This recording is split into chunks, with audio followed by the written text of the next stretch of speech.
Okay, we're going to do more distribution. Notice this word right here, fluency, and see how it kind of waves.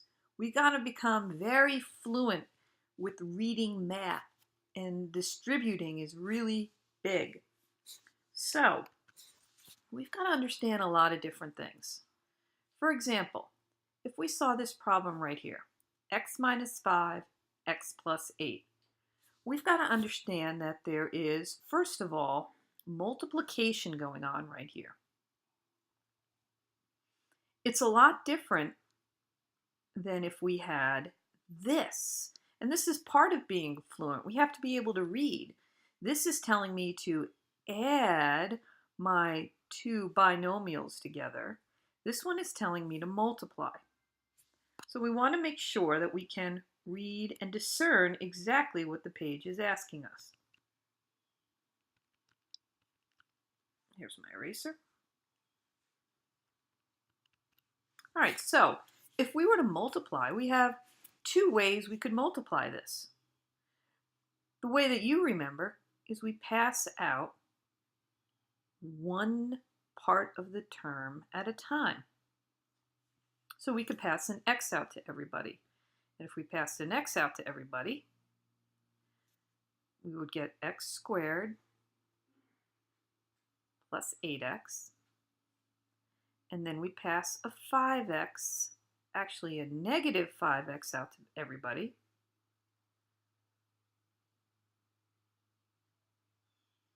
And then we would do our combining of like terms, and our final answer would be x squared plus 3x minus 40. And this is a trinomial, just to introduce some vocabulary that we need to know, because there are 1, 2, 3 terms. Well, that's not the only way we could do this. We could look at this another way. And we'll still get the same answer. That's the beauty of math. I could look at this as passing out an entire x minus 5 to each person. Boy, that red really stands out. So if I passed out an x minus 5, then this first x would get an x minus 5. And then that 8 would get an x minus 5. All right, I'm going to have to change pen. That's not showing up too well, is it? Let's try blue. So then if I multiply, that would get me x squared minus 5x plus, I'll distribute the 8, 8x minus 40. Hey, look, I'm getting the same things as I did up here. So obviously, I'm going to get the same answer. So it's all about how you saw it. Did you see one thing being passed out, or did you see two things being passed out together? And as you can tell, it's going to be your choice, whatever your brain likes. All right, so let's see what other wonderful problems we got hidden in here. Clean all that up.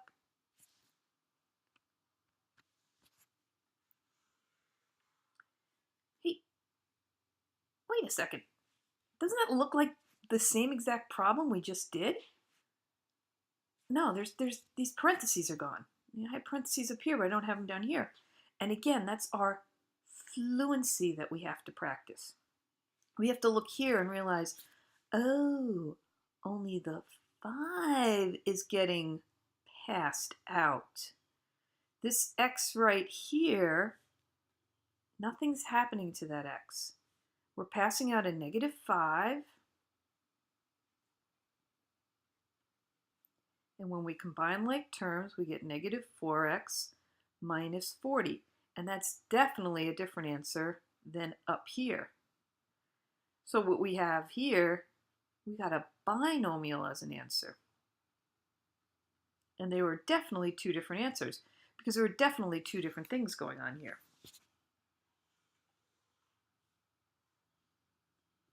All right, well, what's going on with this third one? Well, this third one is getting squared. And once again, this is our fluency. Can we read this math problem and decide what is it exactly asking us to do? This one was asking us to multiply. This was asking us to multiply one thing and then subtract it from another. This is asking us what we learned yesterday, repeated multiplication. They want me to take x plus 7 and write it twice. Now we're back to this first problem. Do we want to single distribute or do we want to double distribute? Well, I'm going to pass out an x to everybody first. And then I'll pass this 7 out to everybody.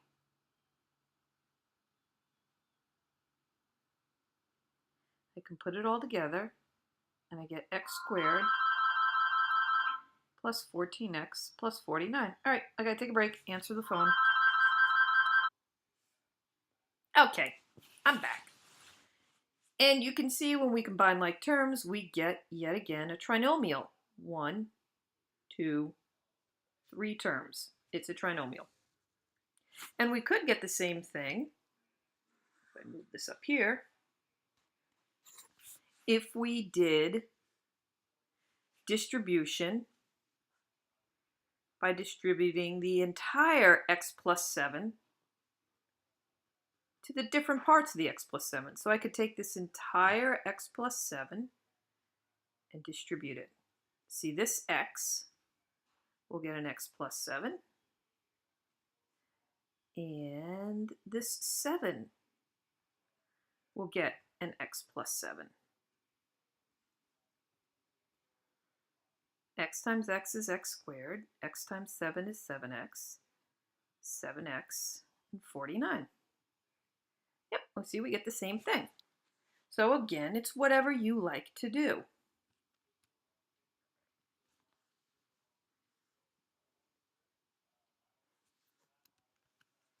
Let's see what this last has here. Ooh, that looks like a long one. So I'm going to clean up this page so I got some more, so I got a better area to write in. Let's get that eraser out.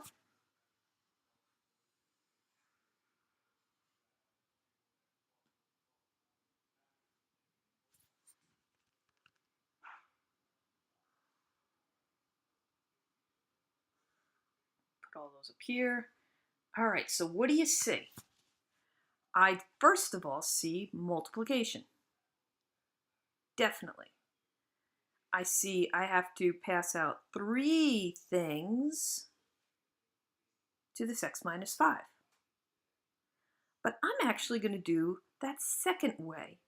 I'm going to take this entire parentheses and pass it out.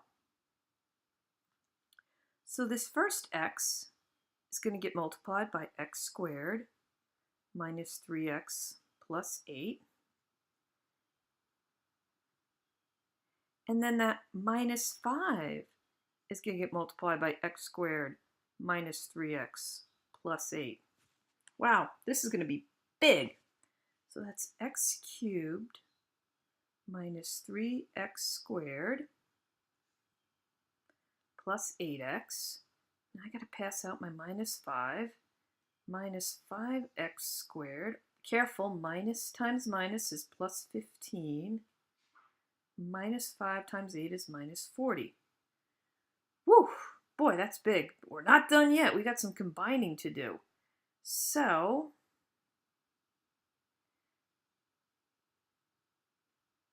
there's a single x. There's a single x. 8 and 15 gives me 23x. All right, I'm going to change my pen again so you can see it. X cubed squared, squared, no x's. Wow, my x cube's got nobody to combine with, so it stays there all by itself.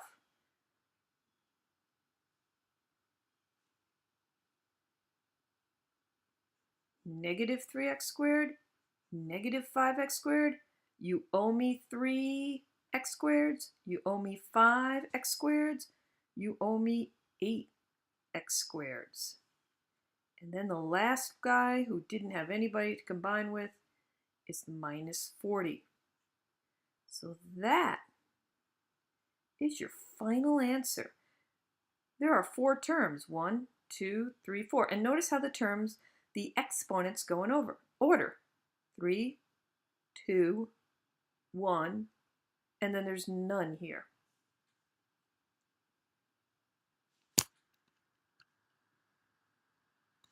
So another way we could look at this is they could ask us in word problems. We could be given this rectangle right here, and we could be asked to find the area of this rectangle. Well, the first thing that should come to your mind is area equals length times width. Now I look at length this way. Wow, that's really weird. So my length here is x. I look at width this way. It doesn't matter which way you look at it, because as you can see, when we multiply, we're going to get the same answer. My key here is, do you know the difference between the word perimeter and the word area? Well, perimeter means to add up all the sides. One side is x. Guess what? Don't forget about that side. That side's also x. Then we have an x plus 6, and right, this side is x plus 6. So now if I combine like terms, I have 4 x's plus 12. All right, I know this is a longer lesson than usual, but we just want to point out some new vocabulary you might have seen. Monomial, binomial, and trinomial.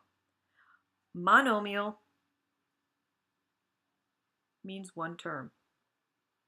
It's often something that looks like this. A number and a variable. We can have a number and a couple of variables raised to powers, but they're all connected by the key, multiplication. A binomial is 2 terms. And it would look something like this.